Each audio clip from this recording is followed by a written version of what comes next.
교회는 잘 사귀는 곳이다 하는 제목의 말씀을 나누겠습니다. 항상 새로운 것을 시작하는 마음은 설레임이 있습니다. 지난주까지는 창세기 1장부터 11장까지를 마쳤습니다. 사실 창세기는요 1장부터 11장까지가 핵심입니다. 그게 사실 거의 70% 정도 된다고 해도 과언이 아닐 정도로 그렇게 중요한 창세기를 우리가 보았고, 너무 오래 보았으니까 좀 건너뛰어서 나중에 창세기를 다시 보도록 하고, 오늘은 신약성경 요한 1서를 오늘부터 묵상하려고 합니다. 마치 미지의 동굴을 탐사하듯이 그렇게 저와 여러분이 같이 요한 1서를 조금씩 묵상해 나갈 것입니다. 저도 기대가 됩니다. 수십 번을 읽어봤지만 이렇게 이제 설교를 준비하면서 한 글자 한 글자 묵상하고 또 기도할 때 하나님께서 새로운 말씀들을 깨닫게 해주시는데 그 맛이요 정말로 송이꿀처럼 달다 하는 느낌을 받습니다.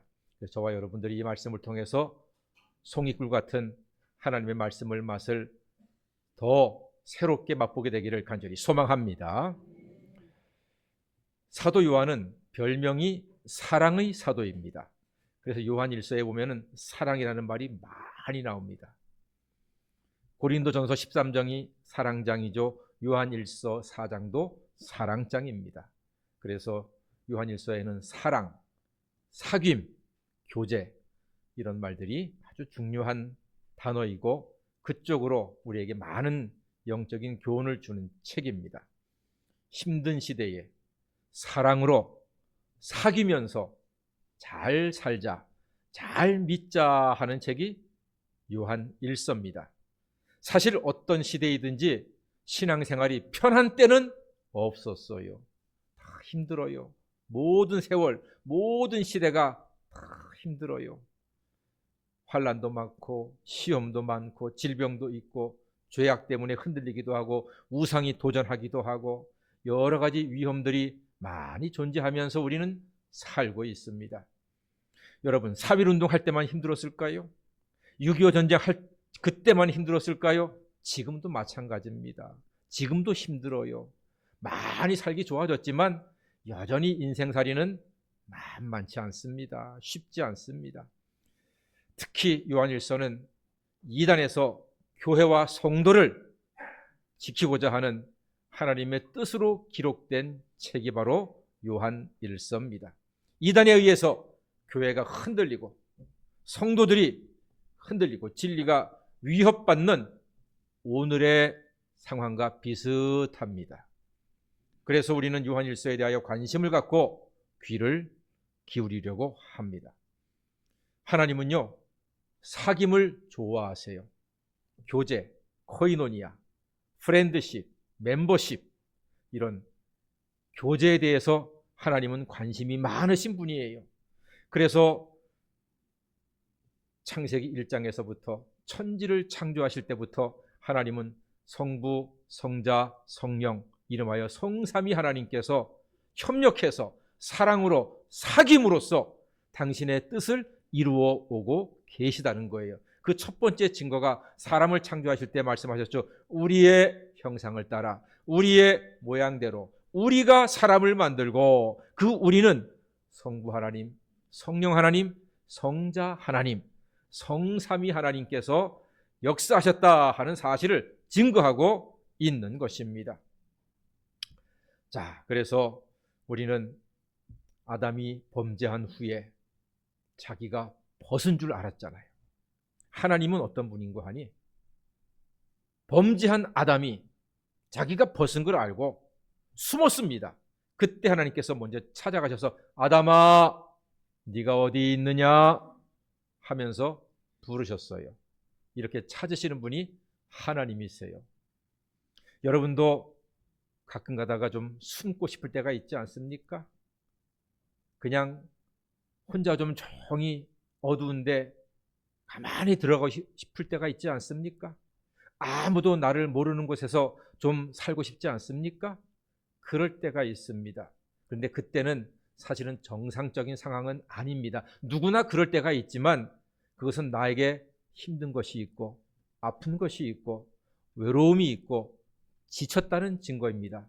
여러분, 그때마다 하나님께서 아담을 찾아오셔서 아담아 네가 어디 있느냐 하셨듯이 우리를 찾아오셔서 경선아 네가 어디 있느냐, 창수야 네가 어디 있느냐, 장원아 네가 어디 있느냐 찾으시는 하나님이십니다. 그 하나님의 부르시는 목소리는 성경을 통해서, 때로는 기도를 통해서, 때로는 설교 말씀을 통해서 우리에게 들려집니다. 그 나를 부르시는 하나님의 음성에 귀를 솔깃이 여시고 그 부르심에 응답할 때 우리에게 새 소망과 새 은혜의 길이 열리게 되는 줄 믿습니다. 오늘 오신 여러분들은 그런 하나님의 부르심에 응답을 해서 하나님께서 우리를 이 아침에 크게 부르시지는 않았지만 성령께서 우리를 인도하사 이 은혜로운 예배에 우리의 발걸음을 인도해 주신 줄로 믿습니다. 하나님께서는 이렇게 늘 우리를 찾으십니다. 왜요? 우리와 사귀기 위해서입니다. 하나님은 사람과 좋은 사귐을 위하여서 늘 먼저 찾아오십니다. 요한일서는 이 사귐에 대해서 강조하는데 왜 강조하는고 하니 하나님과 사귐이 온전하면 우리 성도가 곁길로 가지 않습니다. 하나님과 사귐이 불완전하면 딴 길로 가요. 하나님과 멀어지게 되면 점점 죄와 가까워지게 된다는 말입니다. 여러분, 부부도 그렇지 않습니까? 서로 부부간의 사랑의 사귐이 충만하잖아요. 그러면은 웬만한 고난과 어려움 다 이겨냅니다. 내 아내가 나를 사랑하고 내 남편이 나를 사랑한다는 확신이 있잖아요. 그럼 고난도 다 이겨냅니다. 그리고 다른 남자, 다른 여자는 눈에 들어오지도 않습니다. 가정에 충실하게 되고 믿음 생활에 충실하게 됩니다. 그러나 내 아내가, 내 남편이 나에게 대한 사랑이 너무 식었어, 관심이 없나 봐, 이러면은 옛날 미스터 김이 생각나고 미스 김이 생각나고 뭐 그렇게 되는 것입니다. 오늘 예배 오신 여러분들은 하나님의 부르심에, 하나님의 사랑의 부르심에 믿음으로 반응하셔서 오신 이 발걸음, 하나님과의 교제와 사귐이 깊어지는 복되고 아름다운 시간이 될 줄로 믿습니다. 그래서 요한의 첫 마디를 보니까 1절에 이렇게 기록하고 있습니다. 태초부터 있는 생명의 말씀에 관하여는 들은 바 되요 본 바요 손으로 만진 바 되었다, 이렇게 말씀하고 있습니다. 여러분, 말씀을 어떻게 보고 만집니까? 말씀을 만진대요. 자, 여기서 생명의 말씀이라고 하는 이 말에 주의를 기울이셔야 합니다.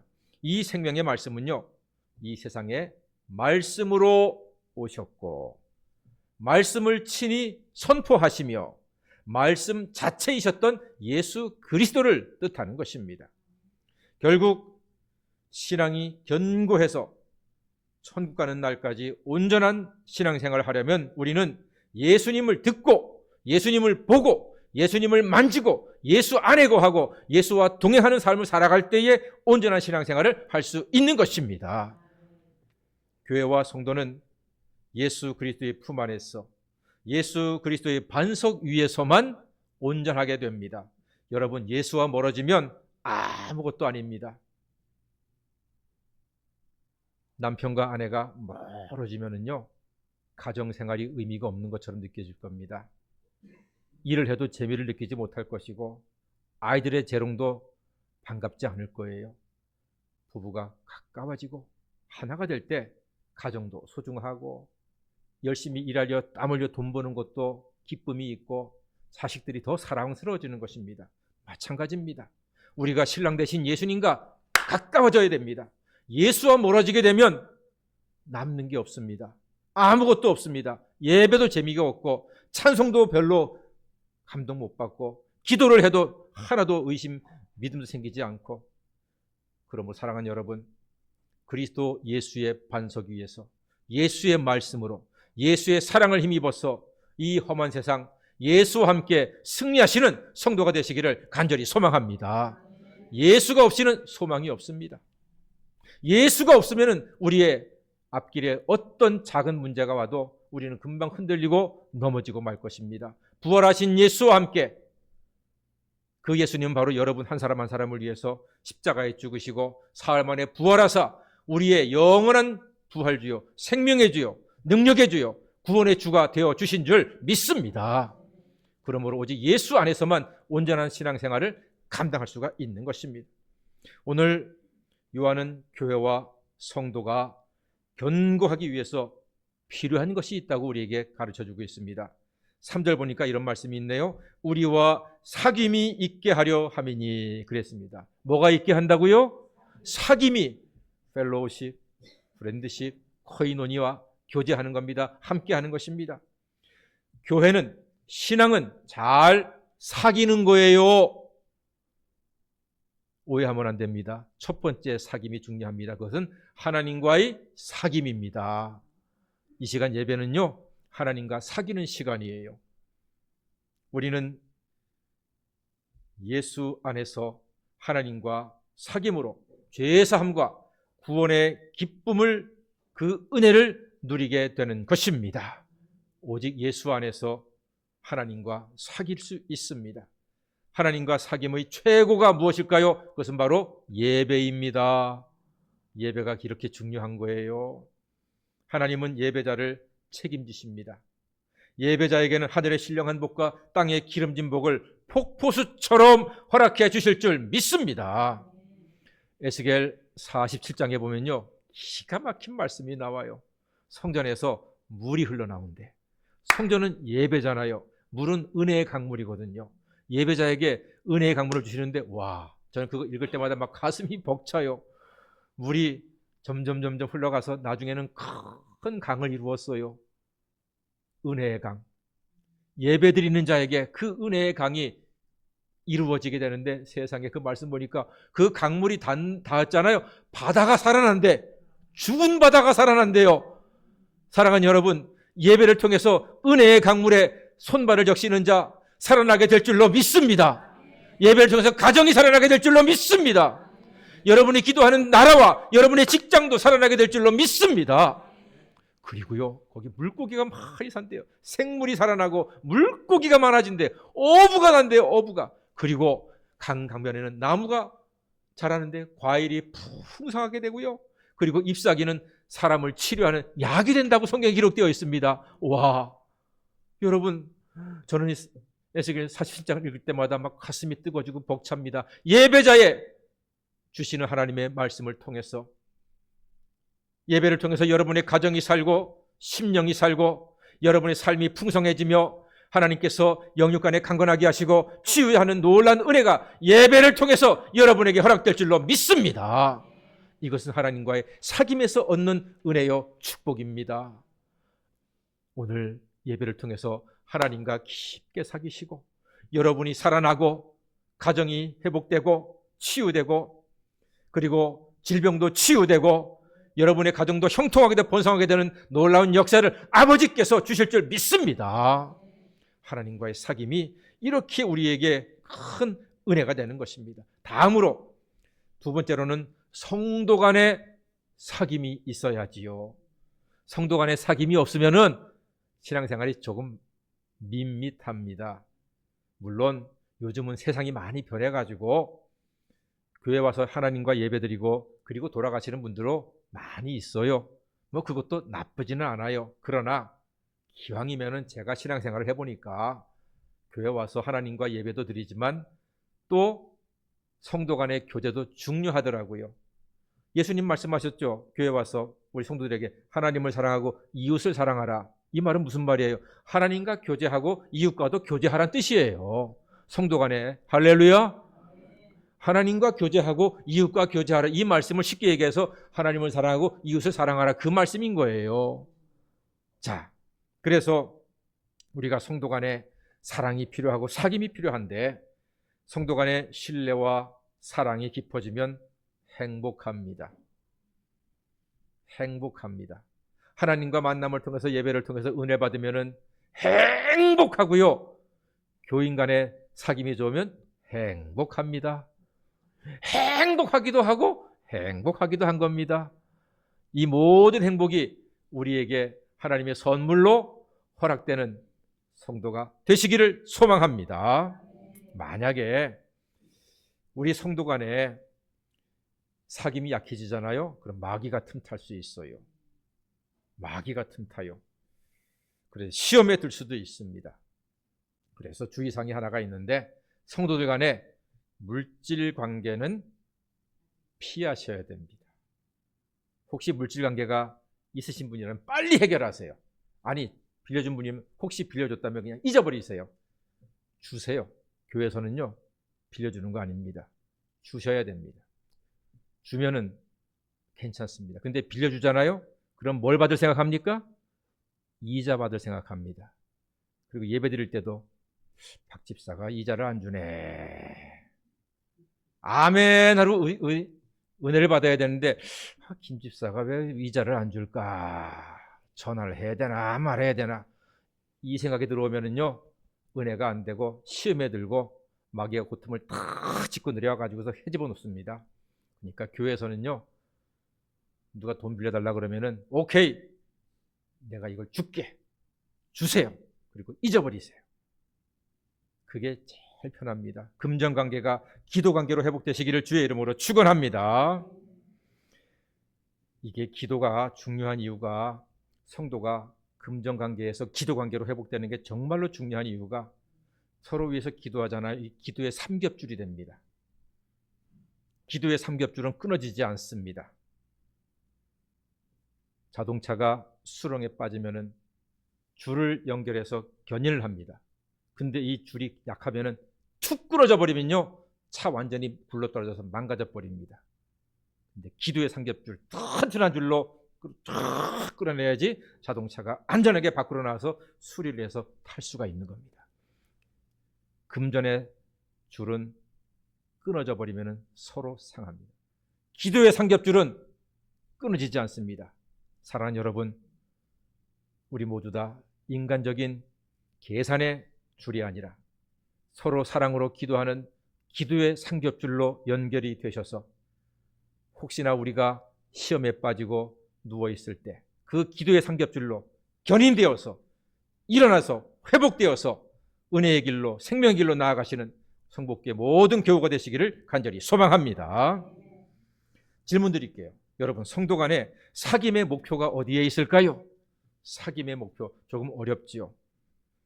힌트가 있습니다. 3절 보니까 하반절에 이런 말씀이 있습니다. 우리의 사귐은 아버지와 그의 아들 예수 그리스도와 더불어 누림이라 그랬습니다. 이게 조금 어렵지만 쉽게 설명드리겠습니다. 이 말씀을 설명할 수 있는 그림이 오늘 주보에 나와 있는 삼각형 그림입니다. 한번 보십시오. 주보에 있는 삼각형 그림. 위에는 하나님이 있고 아래 왼쪽에는 나요, 오른쪽에는 너입니다. 하나님과 나와 너가 있습니다. 자, 질문 드리겠습니다. 그림 보고 질문 드리겠습니다. 나와 너는 가까워요, 멀어요? 나와 너가 가까워요, 멀어요? 삼각형 안 보세요, 지금? 자, 나와 너가 멀어요, 가까워요? 멀잖아요, 삼각형에서. 제일 멀잖아요. 자, 그럼 여기서 진짜 질문 들어갑니다. 나와 너가 가까워지기 위해서는 어디로 가야 될까요? 하나님께로 가면 되잖아요. 하나님께로 점점 올라가면은 너와 나의 거리가 점점 짧아지다가 하나님께로 갔을 때 완벽히 하나가 되는 아름다운 관계가 이루어지게 되는 것입니다. 이게 이 말씀의 영적인 원리입니다. 여러분, 하나님과 우리가 가까워지게 되면 나와 너도 가까워지게 되는 놀라운 영적인 경험을 하게 될 줄로 믿습니다. 그래서 먼저 하나님과 내가 사귀고 가까워지는 것입니다. 그 다음에 자연스럽게 하나님을 사랑하게 되고 이웃을 사랑하는, 형제 자매를 사랑하는 아름다운 관계로 하나가 되는 것입니다. 하나님과 멀어지면 너와 나도 멀어지게 되는 거예요. 하나님께로 가면 너와 나는 하나가 되는 것입니다. 이것이 바로 하나님 사랑과 이웃 사랑의 원리입니다.